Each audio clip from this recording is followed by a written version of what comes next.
Morning, Armour. Great to see you. Welcome to Catalyze. Thank you. Thrilled to be here with you. Good to be back. And 2 years ago, Armour delivered an amazing keynote in this very room. And here we are talking about how things have moved on. Manage expectations, Andy. Manage expectations. in that period. Armour is president of Schneider Electric North America. And under his leadership, the company has now exceeded $1 billion of revenue per month, which is really quite a milestone that we were just talking through. Yeah, I was sharing with Andrew that when that happened, I felt really good. And then I called a college friend of mine, and in a way that only college friends can do, he humbled me by reminding me that Walmart does it in about 14 hours. So we just got back to work. So, there's always somebody bigger, and I think the main thing you have to do is just keep doing the work. But it was a fun moment for about 15 minutes. Absolutely, but I know some of the key areas you've been really leading transformation on are really things like energy management, automation, digital innovation, and I know you've been using a whole load of technology, particularly AI, to kind of transform the whole organization. So we're going to talk about customer-centric growth and kind of how you've been doing that and really how all that's going. And Super. We should have some time for some Q&A from the audience at the end as well.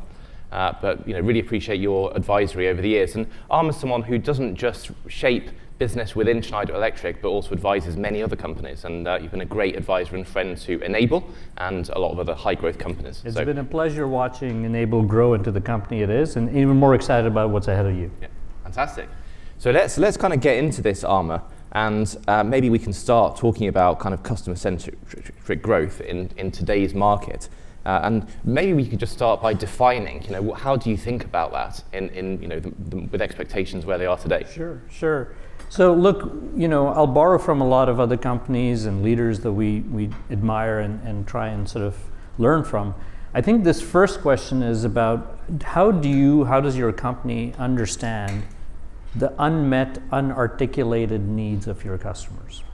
And if you break that down, it's a trickier question than it sort of seems, because first it's unmet. Okay, there's a sense of that. You can ask them.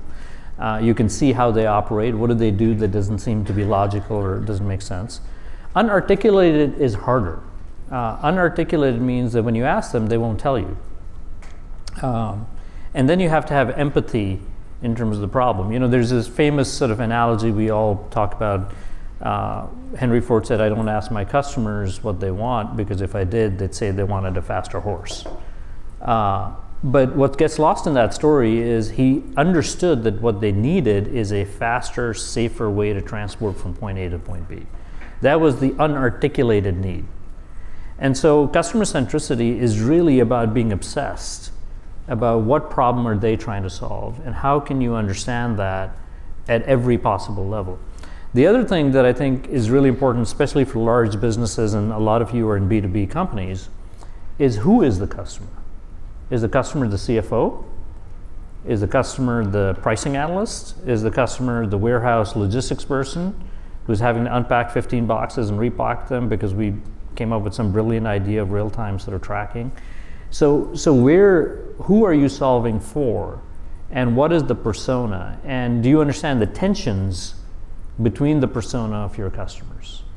And that's not something all of you can do in your roles, but as part of a team, as part of a company, asking those questions, exchanging ideas becomes really important. And the last thing I'd say is, I don't think you ever are done with the process, right? I think it's a constant journey, because what used to be a breakthrough differentiated experience over time will become normalized.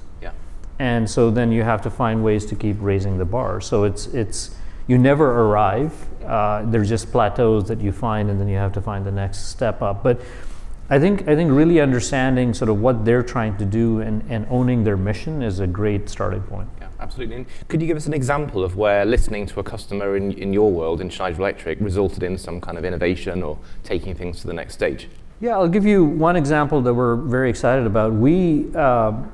So I won't bore you with the history of Schneider, but two headlines, right? We've been operating in the US for 135 years, and we are part of the fabric of the electrification and automation of the country. 4 out of 10 homes are powered by us, you cannot be online for more than 6 hours without interfacing with the data center that we power. And I could go on, largest airports, largest ports. So one of the problems that's happening right now with AI, and we are the very humble picks and shovel part of AI, right? Where molecules and electrons don't scale like software. You actually have to build things, and we're the ones doing that. And one of the problems we're running into is the grid does not have the capacity from an electricity standpoint to deal with the demand side equation. So our data center customers were coming to us going, look, we want to scale faster, but the interconnect queue is 7 years. And that's not fast enough. So what can you do? And historically, we've never been in generation, but we have since developed solutions where we are going to build behind the meter 300 megawatt power plants so that we can reduce the time to power for the data center. And then when the interconnect queue is ready, actually connect that back to the grid and have that data center be a virtual power plant, so it's a good actor in the grid, right? So it was an entirely new business. I'll go to the other extreme and then I'll stop.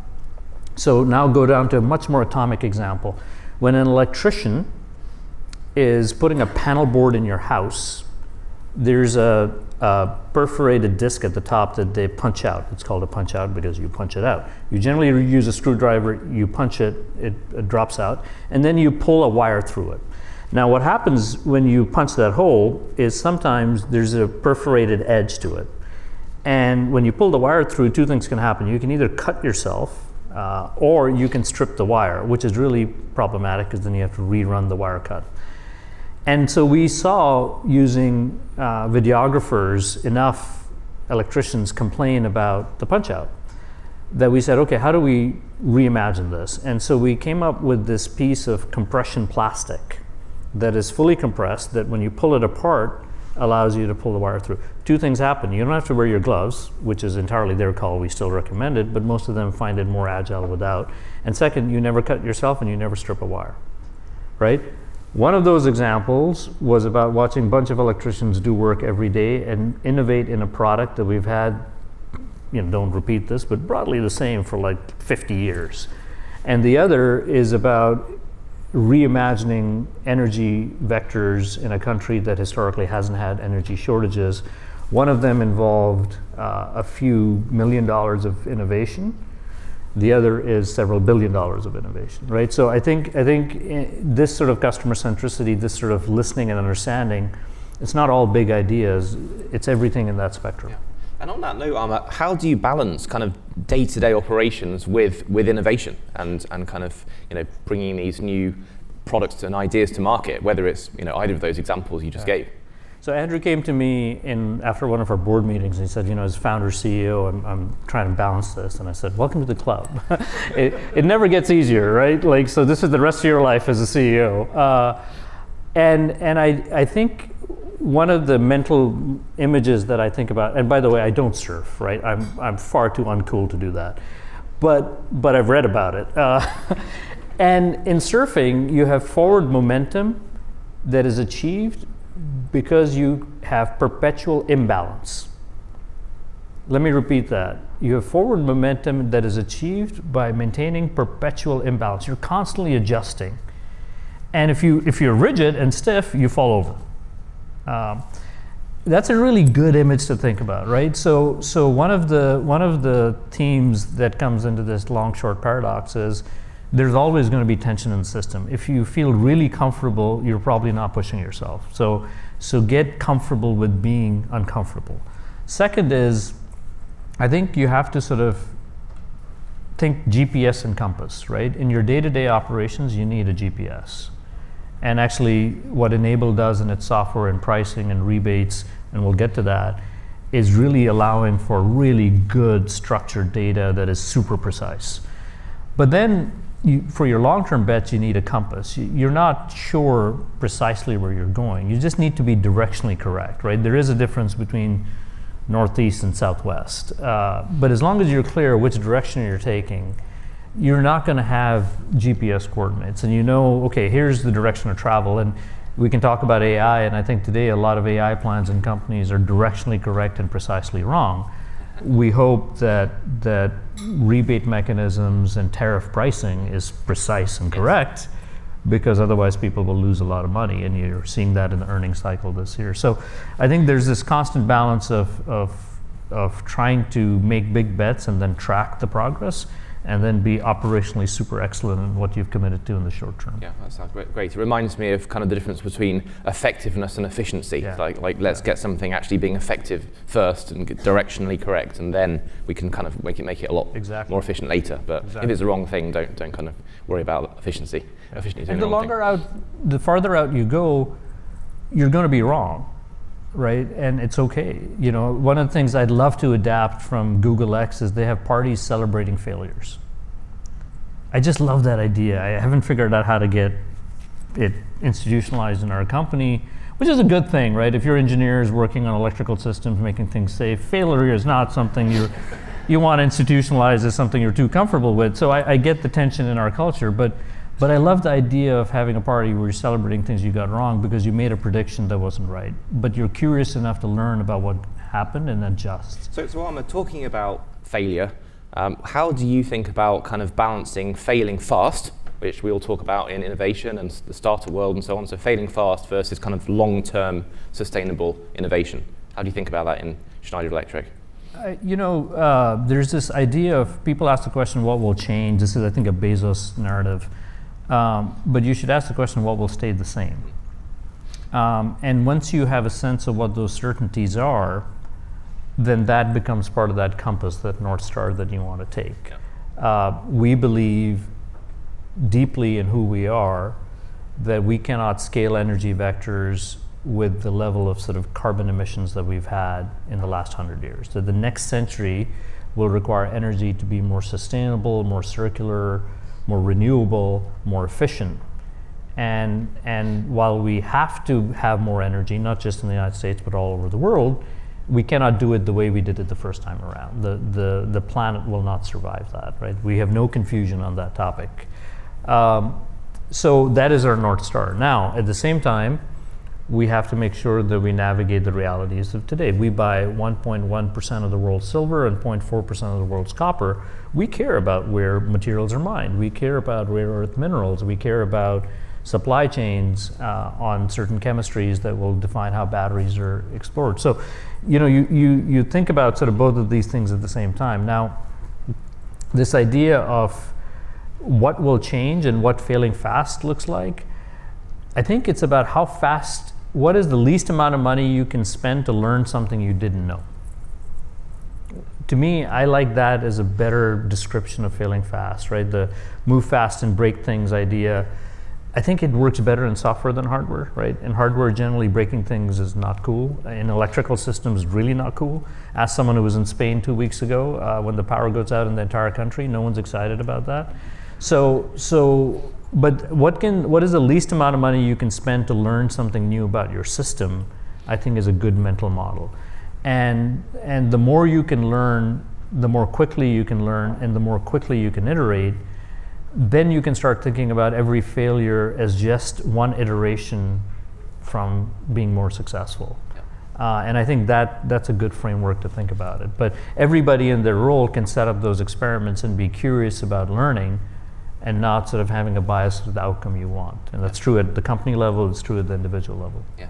I think there was a famous, who was the inventor of the light bulb? It reminded me of the electrical industry, where he said, I found all of these hundreds of ways to not invent a light bulb. And those of you who are sort of nerdy about your history, we're in Chicago. Navy Pier in Chicago was built for the World's Fair as a demonstration of a breakthrough technology called electricity. It was called the City of Lights. It was they turned the lights down and then they actually lit it up, and it said, look, this incredible new technology. And if you go read the literature at the time, it said, this will change our lives, this will transform everything. We don't know if this will be a force of good or bad. We don't know what this will mean for jobs. I'm not kidding, and this is a super nerdy thing to do, but look up the literature and replace electricity with AI and we're having the same conversation. Because the human being aspect of change is the same.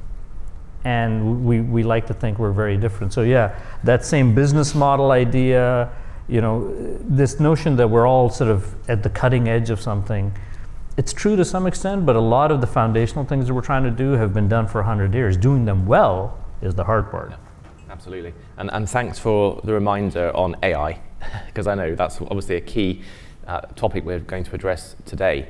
And what I see often is a lot of kind of solutions trying to look for problems. Like we've got this amazing AI capability, and what we're actually solving here. So when you think about AI in the context of customer centricity and where we're looking to really have customer focused outcomes, how do you think about that within Schneider Electric, and what are you kind of up to?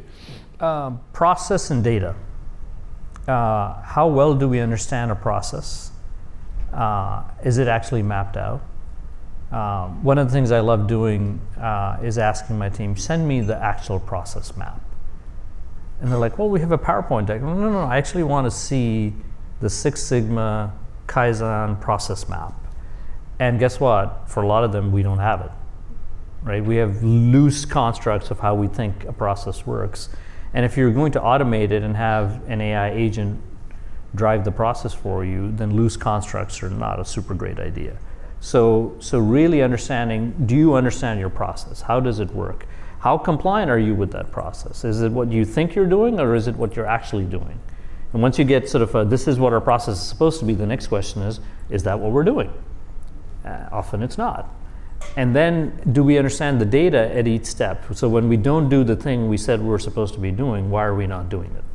Once you understand those things, your as-is process, your applied process, and your data at each stage, then I think you're ready for a big conversation about what you can do with AI, right? So rushing to a technology discussion, rushing to what platform to use, how you want to deploy it, I think that's backwards. I think you really want to start with what is the change you're trying to affect. And the change management part is going to be the difficult part. The tech will be amazing. The tech will get faster and better than any of us can imagine, and it'll happen sooner than any of us can imagine. Don't worry about the tech. It will be great. It'll be cheap, it'll be affordable, it'll be pervasive. That is not your problem.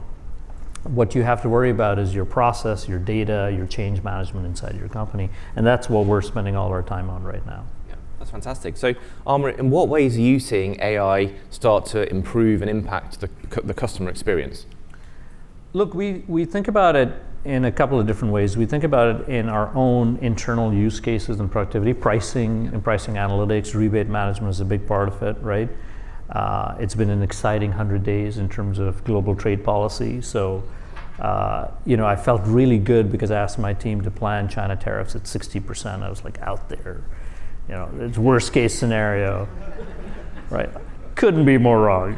So also that tells you is, when you this is an extreme scenario, right? Our ability to even imagine what's extreme is sort of interesting, right?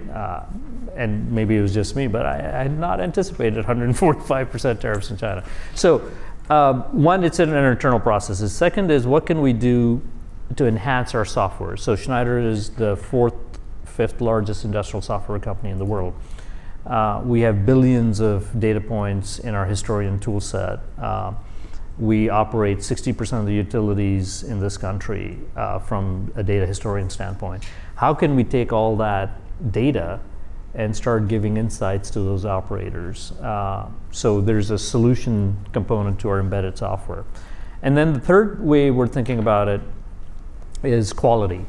And it's an intersection of automation, visual inspection, and AI. So we actually have cameras that are looking at finished products and then using AI technology to understand quality control in terms of wiring, in terms of torque, in terms of aspects that are visual, but also using data on physical readings on how a bolt is tied in. So it's in our operational, it's in our sort of workflow, and it's embedded in our technology. Yeah.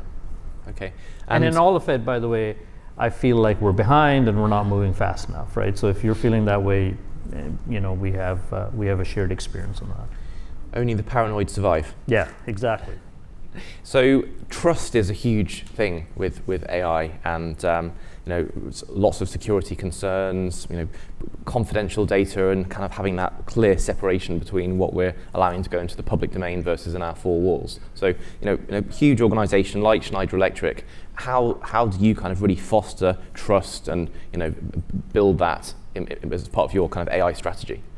Look, we're a big Microsoft shop, so we've worked very closely with them to create, a secured container in which we operate. But whether it's physical security or data security, one of the biggest failure modes is always people, the human factor, right? In factories, like, we've finally got people to say, no, USB sticks is not a good idea. Like, we're not going to let you do this. And at some point, you have to get really draconian and pedantic with people, because they're like, yeah, but I'm just going from here to here, and no, you're not going to do it. And so there's an element of discipline that you have to get right. But you also have to create user experiences where people don't have to worry about that friction. So how can you make the boundaries incredibly secure, incredibly bright line, incredibly clear, and have consequence management for people who test those boundaries, and then make the experience inside those boundaries frictionless. And that's what we're trying to do. I think one of the things we're finding is it's leading to us to have fewer, deeper relationships, because asking that question across multiple platforms and tech partners is getting harder. So actually, it's leading to a consolidation of providers. Absolutely. And on that note, in terms of partners, we've spoken a lot today, or yesterday in fact, on kind of trading partner collaboration and using technology to really build those deep relationships. So when you think about kind of those relationships that you have and those deep kind of trading partners, where do you see the role of AI and also technology like kind of rebate and pricing management? How does that kind of help you? Well, I was talking to someone in the audience. We have some of our partners that we have traded with for over 100 years. And one of their CEOs told me that we have a co-destiny, because we've built an industry together. We've been part of it in electrification for over a century. And I think that foundation is super strong. Some relationships are more transactional, some are even longer than that. But what it comes back to is, I think what Enable provides, what rebates and pricing and all of this is, it's basically a scorecard of the trust between two trading partners, right? What AI allows you to do is get insights and react faster. I talked about the tariff environment. One of the things that's happening right now is some level of inflation before tariffs come in. So first, this month, we think across the industry, there's goods purchasing where people bought a lot of stuff because they wanted to buy it before tariffs hit. Now tariffs pricing will come in, and what the world would want to see is what is the demand destruction that happens because prices went up. And then what will happen after that? Just morning, there was an announcement, there's a deal with the UK, we'll see what happens. As tariffs adjust again, and does that mean prices come down? And in all of that, what is the price of the inventory and what is the rebate? That's getting to be a complicated conversation. What used to be a stable environment is getting very unstable. And I think first you need the trust in the system, and then what AI allows you to do is run many scenarios, go faster, and just adapt more dramatically to the changes that are happening. So, and the last thing I'd say is it allows you to run lots of if-then scenarios, right? I think historically we model one scenario, or we model a set of scenarios.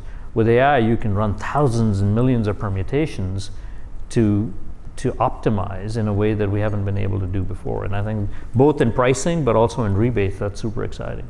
Yeah, totally. And Amar, we spoke yesterday, I think it was, about where AI is kind of supporting and augmenting people, and like as a co-pilot type role, and then where we can start to fully automate processes and literally take out human intervention from certain things. So it'd be great to maybe share with the guys here how you think about that within an organization. Yeah, we're probably in our customer care area the most interested using. We work with Microsoft, we work with Salesforce, so the same concept. And I heard Benioff say that we're the last group of executives to have an entirely human workforce. Classic Benioff sort of comment, but true and super interesting, right? So what what does a process that is entirely agentic look like, and where can you deploy it? Being a relatively conservative company, one of the questions we asked is, okay, well, what is the failure mode? So if there's a failure in that, what's the worst thing that could happen? How quickly can it happen? And what would be our intervention, the human intervention, the human in the loop in that process? And once we defined that, we found there were still a number of processes, most of them internal, right? Like case log updates and making sure that we were connecting the dots between a customer event in one country and another country. Can we do all of that manual sort of work that we had agents doing through these agentic models? And then the agents are more available to spend more time with customers, to be more externally facing. So those are the things we're deploying. And one of the things that's tricky is we've always estimated that sort of non-call time work, which is our metric for this, is about 40%. So if we have, pick a number, 100 agents, then we should have 40 FTEs worth of productivity as we automate this back-end process. I'll tell you, we've found some. We haven't found 40% yet, so I keep coming back to that number. And I don't think we'll ever get to all of it, because how workflow happens, people don't just drop that from their day. But what we have done is we've said we're not adding any headcount regardless of our growth. So we grew mid to high double digits in every business we have, and we're not adding a single head. Because the idea is that 40% productivity buffer should be realized in gains in our processes.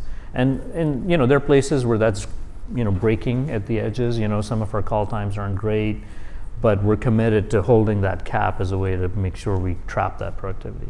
Yeah, I mean that's really significant. Managing that level of growth and saying you're not hiring any more people. So yeah, we're hiring people in some areas, but in our what we call our customer care and response teams, we're not. And again, across India, Mexico, Philippines, we have thousands of people in that. So. Yeah.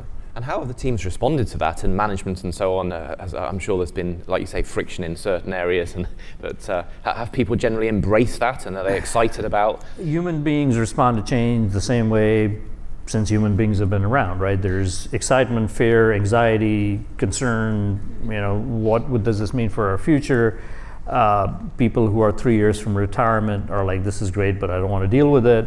People who are starting their careers are like, this is awesome, this is all I ever want to do. And you have everything in the middle.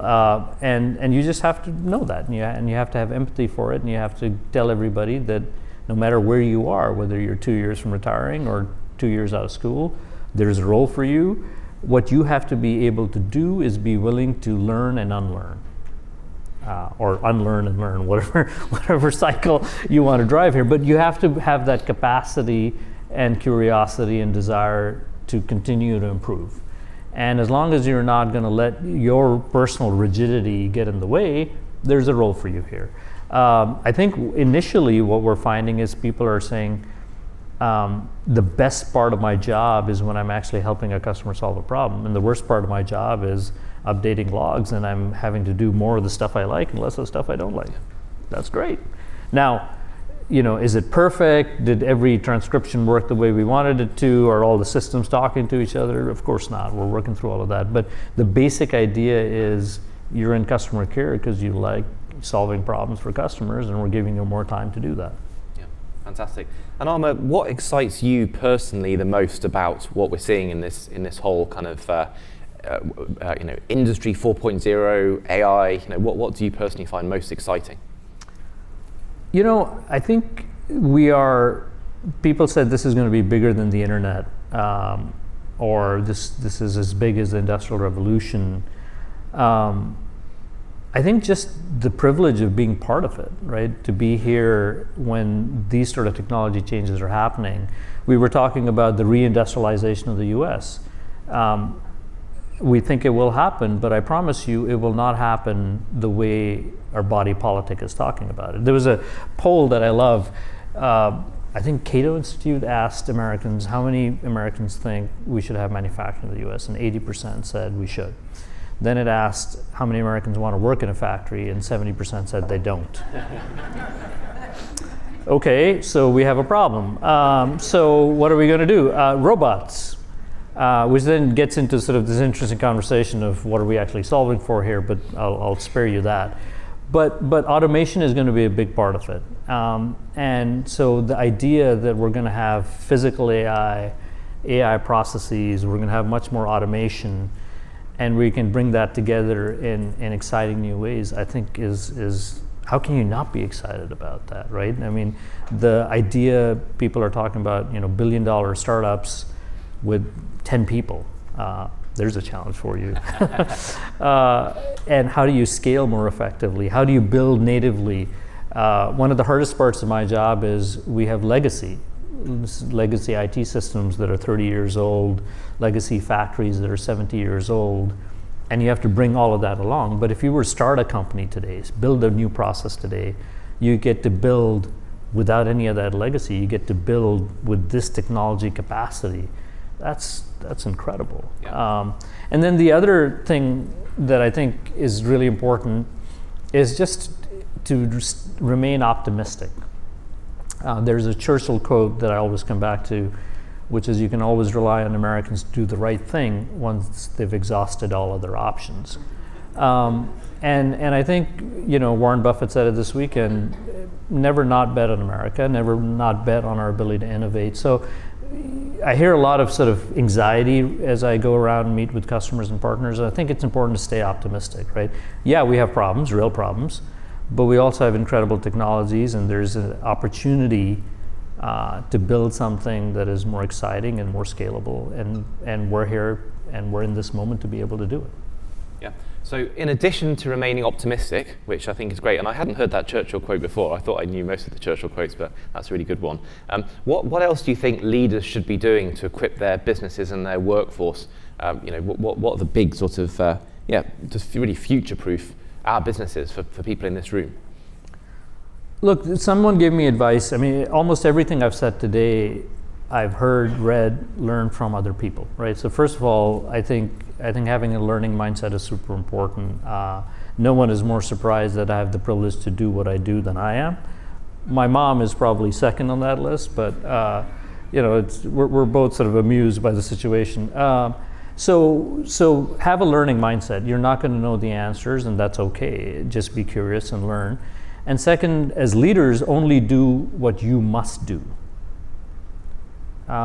which means get out of the way of your teams and let them do their jobs. And only do what you must do, and everything else your team should be driving. And I think that creates the right environment, right? The coaches don't play the game. And so just be very clear what their boundaries are. And then I think, generally, I think having empathy, not only for your customers, but for your organization, for understanding when people are resisting change, why they're doing it, and giving them a sense of psychological safety. There's a framework I think about a lot, which is a 2x2. And one is intellectual honesty, and the other is psychological safety. So organizations that have neither, maybe get a new job, right? And I imagine like Enron might have been like that, right? So really bad places. Then you have organizations that are incredibly intellectually honest, but not psychologically safe. I've never worked there, but I imagine maybe Tesla might be an example. I don't know. Maybe not. Maybe it's really cool. Then you have organizations that are super psychologically safe, but not intellectually honest. My problem, my challenge to my own company is that's where we are. We're a very kind company, but that costs us in agility. And I love that we have that culture, but we will die if we stay there. So utopia is how do you be both intellectually honest and psychologically safe? And whether you're from this direction to this direction or this direction to this direction, that's something you're trying to create. And as a leader, that's your job, right? To have incredible intellectual honesty and psychological safety in the organization you're creating. And if you can get that, then the mission becomes sort of the thing you're driving, and people are less afraid to go after it. Yeah, well, that's really quite a profound kind of thought there. So thanks for sharing that with us. And we will come to the audience for questions in just a moment. Maybe a final one. You talked about the kind of growth mindset, the learning mindset.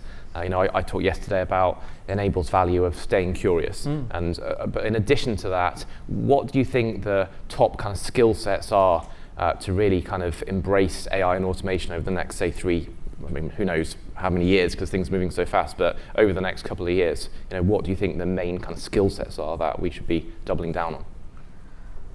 Again, I wish I had a silver bullet answer, but what I will say is starting with a white sheet of paper. So we often start, especially with technology, as an incremental improvement. I remember I started at Dell in the late 90s. For some of you, you'll remember. For others, that's like ancient history. And especially young people, they call it the late 19th century. Not cool. Not cool at all, right? Like, don't do that. But in the late 19th century, when I started at Dell, we were the largest online retailer at the time, right? And I was talking to someone, a family friend, and he said, this online thing doesn't make any sense. And we joked that we would run an experiment. He would look up the phone number of a particular restaurant in the phone book, and my job was to get online and figure it out, right? And so I was doing the whole AOL, the beep, beep, beep, and he beat me, right? He got to the phone number faster, and his contention was, see, right? The problem is the phone book wasn't on an exponential curve and getting better, whereas the technology we were talking about was, right? And I think that's the problem. We compare things in static periods of time where one process, one change is stuck and its rate of change is nominal and the other is exponential. And we have a hard time comparing those two. So what was a bad experiment at that moment in time, Netflix mailing you DVDs versus not standing in line at Blockbuster. Okay, marginally better experience. Now, not even comparable, right? Because one was on an exponential curve. So start with a white sheet of paper when you're thinking about new technologies and say, how do I let go of my anchoring sort of incrementalism, and what could this look like? And I think having that mindset is super, super important. It's a hard thing to do. We struggle to do it.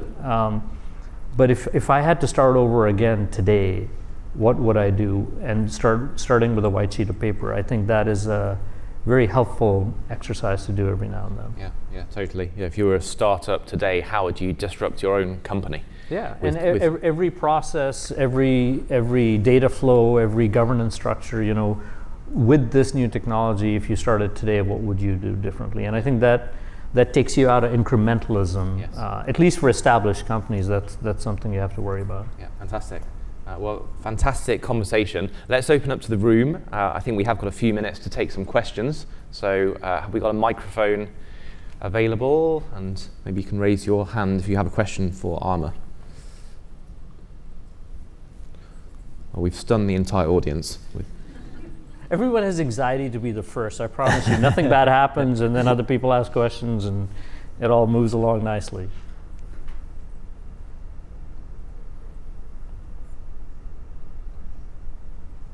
We don't have to force it either. No. I mean, it's about 9:40, so we should all be awake. Oh, we haven't got a question. Okay.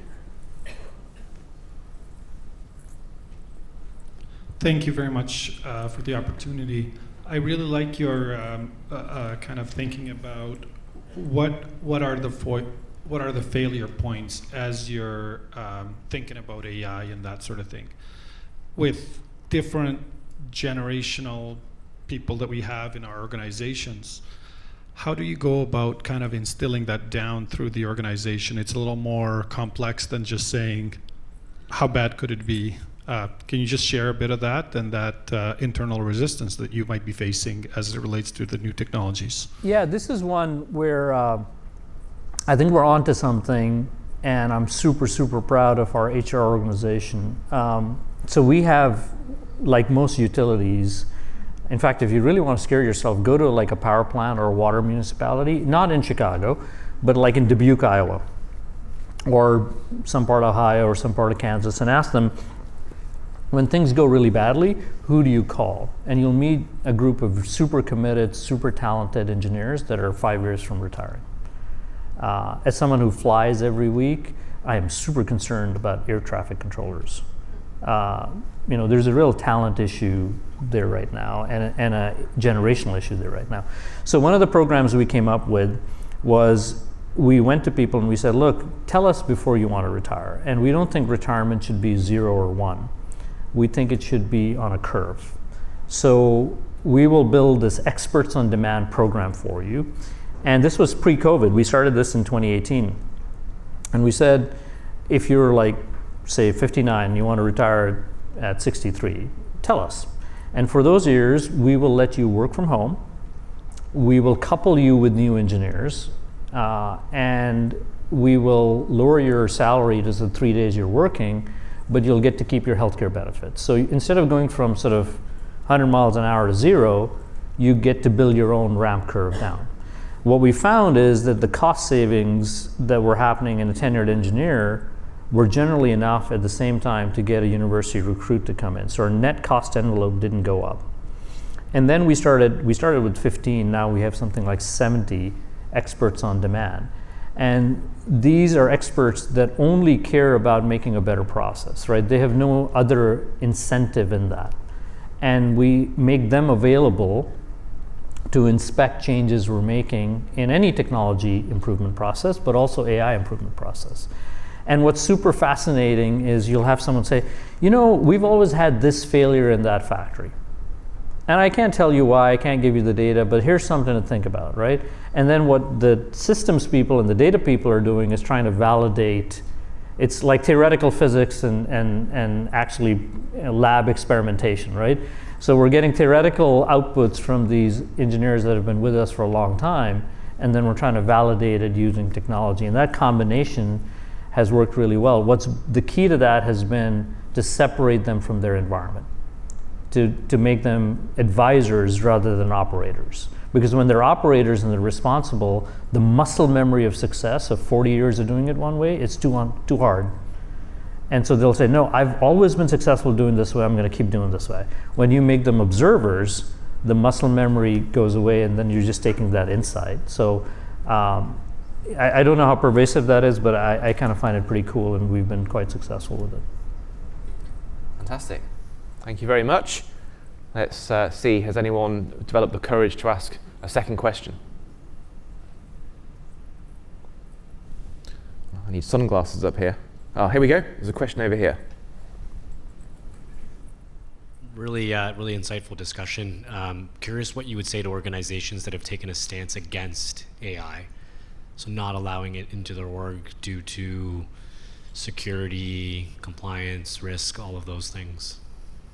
I have there's a futurist called Vivek Wadhwa who wrote a book, The Driver in the Driverless Car. And he has this term that I love. He goes, all disruptive change of any kind goes through 3 phases.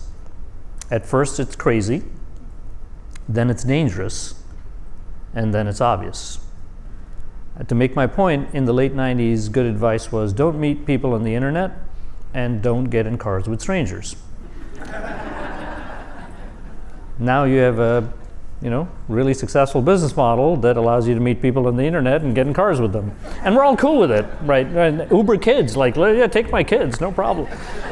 So at first it was crazy, then it was dangerous, and then it's obvious. And the problem is if you wait till it's obvious, it's too late. Go look up how much of the S&P 500 that was there at the start of the century is still there. Go look up how many companies that were there 50 years ago are still there. So denial is not a strategy when it comes to AI. I'm sorry, right? Yes, is it crazy? Is it dangerous? Is it obvious? It's going to go through those phases. Absolutely, but are those concerns real? Sure, absolutely. But you can't say because of that we're just not going to lean into it. Your job is to figure it out because the technology is moving at such a pace that even 3 years from now, if you start then, you're behind. That's great. Okay, and we've probably got time for one more question. Okay, we have a question right at the front here.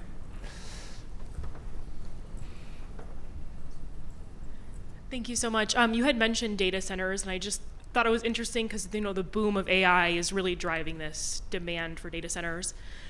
Just curious if that has changed any of your business strategies or to kind of follow that data center trend. Yeah, look, I think if what happened in the late 90s through 2001 was sort of this build out. I think what's happening now is bigger, which means it will also have sort of a more spectacular stop.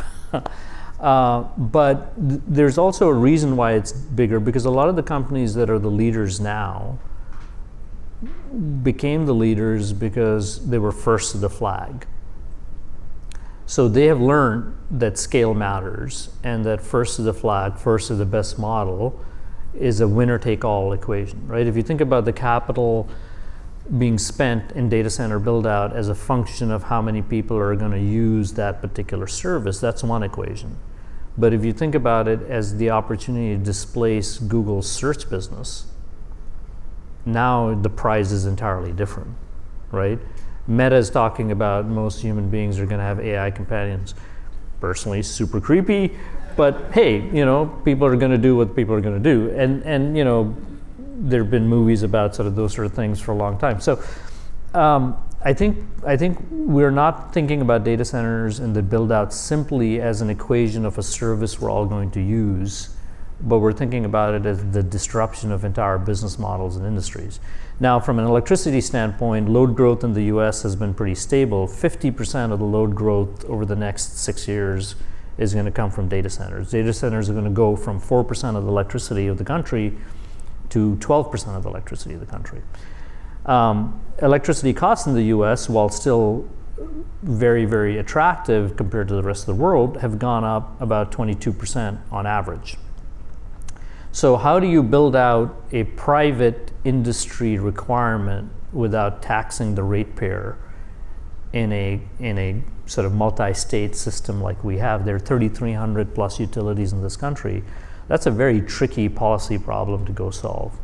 One conviction we have is distributed energy will be a very big part of the solution. So we will not just have one centralized system that generates a very loose analogy, and I promise I'll stop after this, is those of you old enough to remember your relationship with your BlackBerry, right? I still miss my BlackBerry. It was my first great love when it comes to a device. And but it was a single directional relationship. I was just sucking information down. And then when the iPhone came around, it became a bi-directional relationship. You were uploading information, you were consuming and producing. And Apple and AT&T used that data. We went from minutes to data. That transition to rebuild the network, right? And went from 3G to 4G to 5G to 6G. The same thing will have to happen with the grid. The grid was built 70 years ago as a single directional system, and it must become a bi-directional system. And your cars are going to be big batteries that you're driving around with. They'll have vehicle-to-grid capability. Your homes will have batteries in them, and they'll have time-of-use capability. Data centers will come with their own power plants. And all of this will become sort of a bi-directional energy system that is in real time connecting the needs to the use cases. And renewables will be a part of that, but storage will have to be a big part of it. So we are in that moment where the iPhone has just launched, and we have to reimagine the entire network. Now, Apple did it with one company first. We have to do it with policymakers and state entities across a complicated landscape. So it will be messy, but back to the Churchill quote, we'll get there once we've exhausted all other options. Well, that's a fantastic vision for the future, and I think there's a lot of reasons to be optimistic, as you were saying earlier. Just think about what we can all accomplish in that as part of that vision. And I think I certainly would say I also feel privileged to be here and participating in what's really going to be a very exciting few years ahead. So I'm sure you'll join me in thanking Arma Paul for some fantastic wisdom, insight, and a fantastic conversation. So thank you again for joining us.